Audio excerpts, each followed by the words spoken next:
Hello there, Star Wars fans. Today I want to take you through a story of Vader and Palpatine, Vader and Sidious fighting side by side, lightsabers ignited, using the Force together to take down a pair of ships, trying to kill them. This story takes place in the Star Wars novel, Star Wars Lords of the Sith, which I'm currently going through and I'm actually really enjoying. Star Wars books are a blessing, so highly recommend just reading them in general, but this one's good. Really good so far. So, just to set the background, Palpatine and Vader and the royal guards of the Emperor are stranded on Ryloth. Their ship crashed, and now they're stranded. They've got to find a way back, but in the meantime, they're being hunted down by the Ryloth freedom fighters. So, that's where we're going to take place. Two ships find them. Vader and Palpatine, side by side, have to fight to take those ships down using the Force. Before we do, please do leave a like. Please do subscribe. Helps out a ton. Thanks, everybody. Alright, and now, finally, let's do it. The freighters above completed a slow flyover, then turned and headed back towards the campsite. As they did, they accelerated and descended at a flat angle. I think perhaps they've seen what they wanted to see, the Emperor observed. Noses down, the freighters began firing from blaster cannons mounted on the top and bottom of the ships, long red lines that exited the ship in superheated pulses.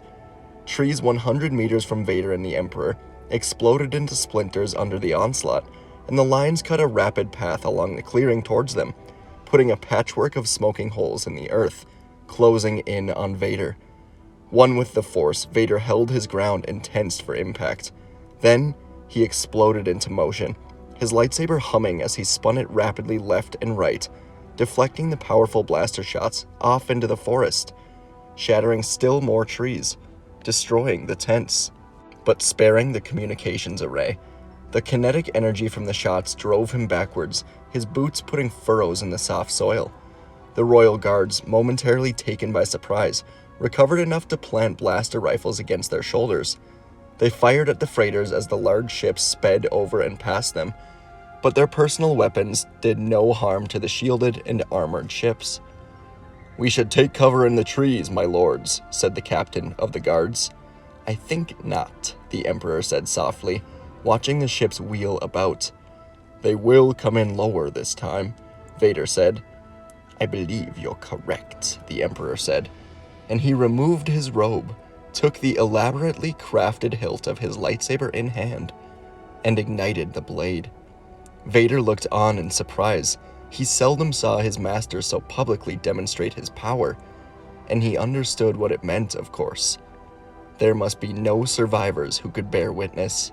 Only the royal guards could be allowed to live. Only they could be trusted to never reveal what they'd seen, or even talk about it among themselves. The freighter completed their turn and accelerated back towards the clearing, their engines screaming in the otherwise quiet air, both freighters coming at them. The royal guards shifted position to stand before the Emperor, partially shielding him with their bodies, and fired as rapidly as they could at the oncoming ships.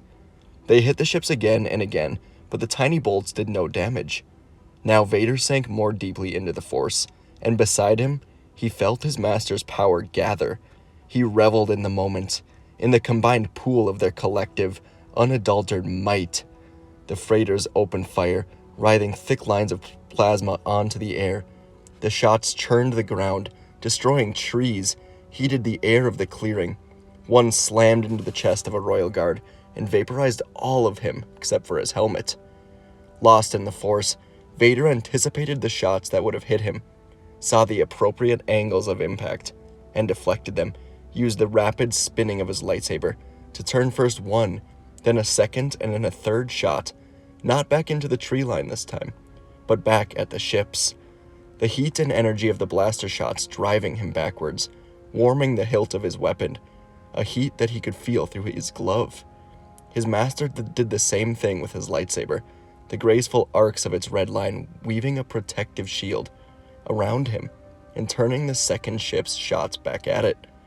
Both ships tried to turn out of the way, but the redirected shots hit them, one turning hard left, the other hard right, but they only exposed their underbellies and engines to the deflected bolts. Engines exploded into flame and spit smoke. His master raised his hands, forming one into a claw, and emitted jagged bolts of force lightning that connected him for a moment to the ship. Vader imagined the interior of the craft lit up with the bolts of his master's power, the pilots screaming, writhing in pain as the dark side seared their flesh. The Emperor clenched his other hand, taking a mental hold on the ship with the Force. So Vader, too, lifted a hand and reached out with the Force towards the other ship.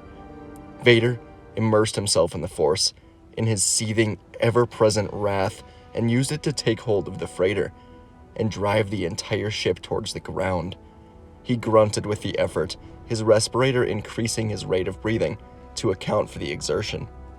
The ship, its damaged engines, unable to compensate enough against the downward push of Vader's power, went nose down and streaked into the ground. Vader imagined the screams of the pilots as they watched the forest race towards them. The ship disappeared behind the tree line and exploded into a fireball that reached above the forest's canopy and rose the ground to vibrate. A cloud of black smoke rose into the darkening sky. A second boom sounded behind him, his master having driven the second ship into the ground the same way. And the forest went silent for a moment in the wake of the explosions, with only Vader's breathing to disrupt the quiet, before the howls and chirps and squeals of Ryloth's fauna returned. Vader, his master, and the two royal guards stood untouched amid the smoking craters of blaster fire that pockmarked the terrain. The royal guards gazed at Vader, at his master, and Vader imagined the looks of wonder that they must have had under their helmets. They knew the Emperor had power, though Vader doubted they've ever seen it so nakedly displayed. "You," Vader said to the nearest. "Sergeant Dees, my lord," said the guard, and bowed his head. "Check the wreckage of those ships, Sergeant Dees. If there are any survivors, bring them to me." "Yes, Lord Vader," Dees said. He slung his blaster rifle and sprinted off into the forest. To the captain, Vader said, "Get on the communications array. Contact our forces." And Emperor Palpatine put a hand on Vader's armored shoulder, the power in his touch a palpable weight. "It seems the traitors found us," he said. "It appears you were right, Lord Vader. We're being hunted." "I offer again that I think we should move from this place," Vader said. "I agree, my friend," Palpatine said. The captain of the Royal Guards, attempting to activate the communications array, called, "My lords, I can't get a signal. It doesn't make sense. The planet-wide network would have to be down for there to be dead air like this." Vader strode over to the array, listened to the intermittent bursts of static, and understood the implications right away. "It's jammed," he said. He turned to his master. "More of them will be coming." And his master chuckled. "It appears, then, that the hunt is just beginning." Before long, Sergeant Dees returned and reported no survivors. Vader had expected as much, but he also expected he'd get another chance, and soon, to take one of these rebels alive. So that's the story. I like it because we really don't get much look-ins into Vader and Palpatine working side by side, both of their full powers, being used. It takes a lot to force pull an entire ship to the ground, and also be shooting lightning into it, and Palpatine did that. Vader by his side. Had a lot of fun reading this. Hope you enjoyed listening to it. This book, I'm genuinely enjoying it a lot, so once again, I recommend reading it, Lords of the Sith. So yeah, check it out. Let me know what you thought of this story, and thanks everybody. I'll see you in the next video.